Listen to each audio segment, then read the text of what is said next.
Salutations everyone and welcome to What Mattered, the show where I tell you what mattered in the news this week.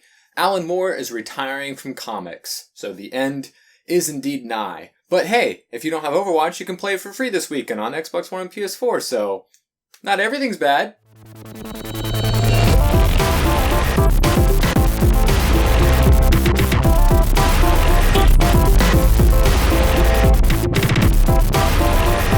Of course, the big story this week was Sony's conference where they officially unveiled the PS4 Slim and the PS4 Pro. The PS4 Slim will start coming out next week on September 15th for $300. The PS4 Pro will come out on November 10th with the $400 price tag. Now, additionally, with that much stronger GPU with an overclocking rate, it's going to have HDR and 4K video support. It will not be able to play 4K Blu-rays natively like the Xbox One S can, but it will be able to support streaming services such as Netflix will be launching a new app for 4K services that you'll be able to stream via your PS4 Pro, including Luke Cage, which comes out later this year, as well as a new YouTube app which will be streaming 4K content.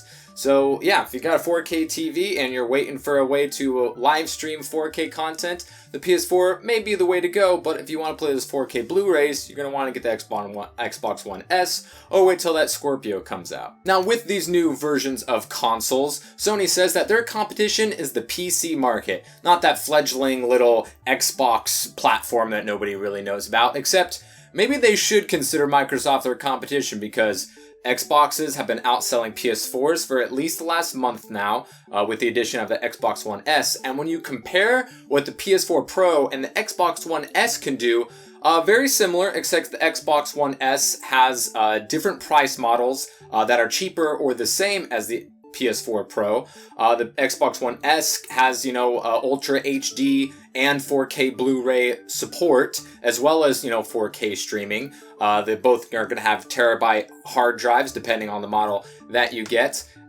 So it's very much competition since the Xbox One S can do more and has different, cheaper price models than the PS4 currently has. Not that big of an upgrade. And remember, this is just the Xbox One S. The Scorpio isn't even out yet, and that Microsoft says will be noticeably more powerful than the PS4 Pro, which is in that of itself much more powerful than the current PS4 is.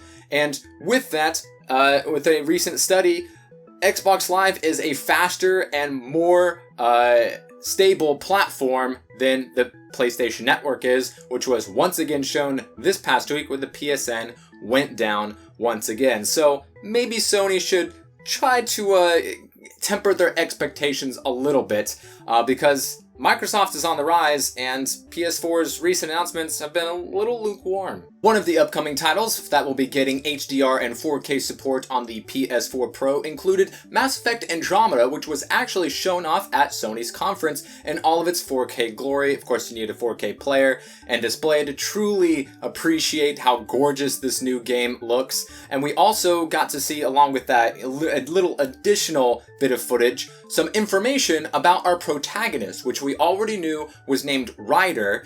And you're going to be either playing the brother or the sister, and both will exist within the universe even though you only pick one. Additionally, the guy in the N7 armor that we saw in the teaser trailer is actually their father. So very interesting there. You're going to get to choose between a brother and a sister, and the other person will still exist within the universe. I don't know if it's going to be on the ship or, somewhere else. We also got to see just a little bit of gorgeous cutscenes from that game, including the new cute Asari, but no news thus far on any sort of Turians or what any new alien races look like, or if we're going to see the Volus return, the almighty badass Volus. Black Lightning might be getting his own TV show on Fox, from the mind of Greg Berlanti, who brought us The Flash, Arrow, Supergirl, Legends of Tomorrow, everything that we see on television nowadays that isn't, Gotham or Agents of S.H.I.E.L.D. And this is going to be another one. Fox has signed on for a pilot production commitment, so we don't know if it's going to be coming to series, but there will be a pilot starring your boy Black Lightning. And this is an interesting take because this is going to be post his retirement and how he gets sucked back into the world of crime fighting. He has a daughter, and it's very, very interesting. Who knows what age they're going to be casting Black Lightning? They're definitely, going to go older than the heroes that we see on television right now as main protagonists. So, it could be very different. Of course, this is Fox, so, have your expectations where you will. But another, lower class hero getting the spotlight that they deserve. So that's always cool. And in movie comic book news, Deathstroke is going to be the villain in the solo Batman film that's being written, directed, and starring Ben Affleck. And Deathstroke has been casted as Joe Manganiello, who I think is a really, really good choice. He was actually the runner-up to play Superman, who lost the role, of course, to Henry Cavill. And I think this is a fantastic casting. We got, an older, gruff, strong-looking actor, and I think it's a fantastic choice for a villain because unlike what we've seen previously in the Batman cinematic iterations, besides Bane, we haven't really seen a villain that can challenge him physically, and this isn't going to be probably like some big grand scheme because that's not what Deathstroke's about. He's a gun for hire, so we're going to see a lot of combat, up close, far away. I think that it's a really, really good choice, especially with the popularity that Deathstroke has gained off of the recent television shows and video games and getting his own solo comic this year. So prime time for Deathstroke to get onto the silver screen, and I think they made a pretty darn good choice with their casting as well. And in animated movie comic book news, at Canada's Fan Expo, Kevin Conroy and Mark Hamill made a rare appearance together, talking, of course, about their roles of Batman and Joker, most recently in The Killing Joke, and when asked if they were going to give up these characters, it was a fanatic no. They are not done playing these characters, and when asked about any future projects, they were like, you want to do Hush? You want to do Death in the Family? And of course, the crowd went wild, so we don't know if this is on their own personal wish lists of storylines to go through, much like The Killing Joke was, or if these are indeed future productions that will be coming out, in the next couple of years. Two awesome storylines that, of course, we do not deserve from these men once again.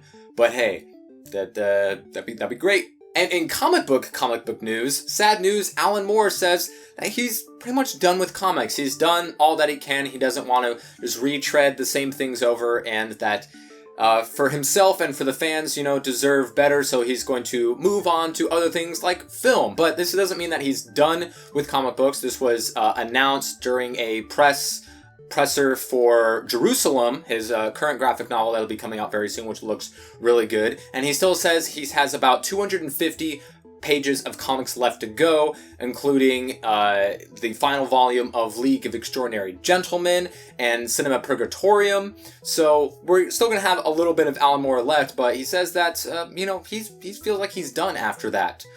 Good on ya for bringing us so many fantastic storylines, such as V for Vendetta and Watchmen, which I think is the best graphic novel ever made.